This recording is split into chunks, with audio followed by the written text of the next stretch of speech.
শেষ পর্যন্ত মা আজকে আমাদের বাড়ি ছেড়ে চলে যেতে বাধ্যই হলো। হাই এভরিওয়ান, এখন বাজে ওই সন্ধ্যে 7:30টার মতো। আর আমার মুখ চোখের অবস্থা দেখতে পাচ্ছ, সারা মুখে কিন্তু পিম্পেলে একদম ভরে গেছে, কোথাও বাদ দেয়নি। আইব্রোটার মধ্যেও কিন্তু পিম্পল হয়েছে। আর আজকে তোমাদের সাথে আমি শেয়ার করতে আসলাম, আমার গপুদের কিন্তু বসার জায়গাটা চেঞ্জ করা হয়েছে।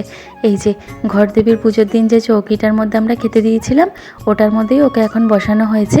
আর ওর বসার জায়গাটাকেও সরিয়ে দেওয়া হয়েছে, আর ওর খাটটাকেও ওখানে সরিয়ে দিয়ে খাবার দাবার সব সরিয়ে দিয়েছি। এখন চলে এসেছি হচ্ছে রান্নাঘরে। এখানে দুপুরবেলা মায়ের জন্য উচ্ছে সিদ্ধ দিয়েছিলাম, মা আর খায়নি, তো তার জন্য এটাকেই ফ্রিজে রেখে দিলাম। রাত্রেবেলা তো তেতো খায় না। আর এদিকে আমি চলে আসলাম হচ্ছে 1 কাপ চা নিতে।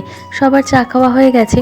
রিয়া আর সৌমেনদা যেহেতু ছিল, ওরাও আজকে বিকেলবেলা চলে গেছে, তাই ওদেরকেও আর দেখানো হয়নি। আর এখন এই যে দেখতেই পারছো, সমস্ত বাসনকোসন এখানে জড়ো হয়ে গেছে। সেগুলোকে মেজে নিয়ে জায়গার জিনিস জায়গায় নিয়ে এরপর যাব হচ্ছে বাকি টুকটাক কাজবাজ করতে। জায়গার জিনিস জায়গায় না রাখলে হয় বলো?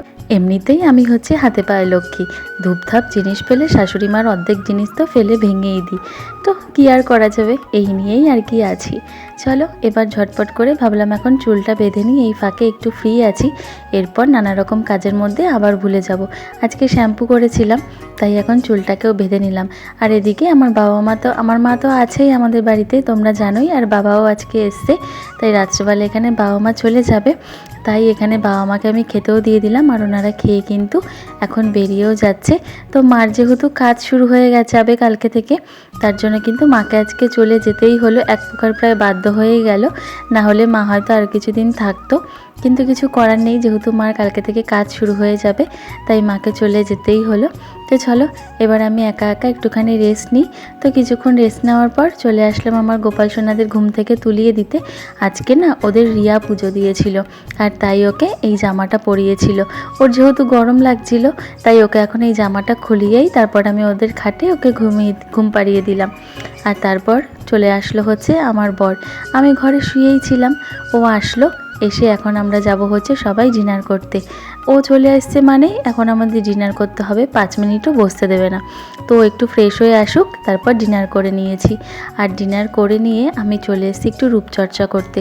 ওই যে বললাম না যে মুখের অবস্থা খুব খারাপ, আর সামনে আমাদের দুটো নেমন্তন্ন আছে। কী কী নেমন্তন্ন সেটা তোমাদের সাথে আস্তে আস্তে শেয়ার করব।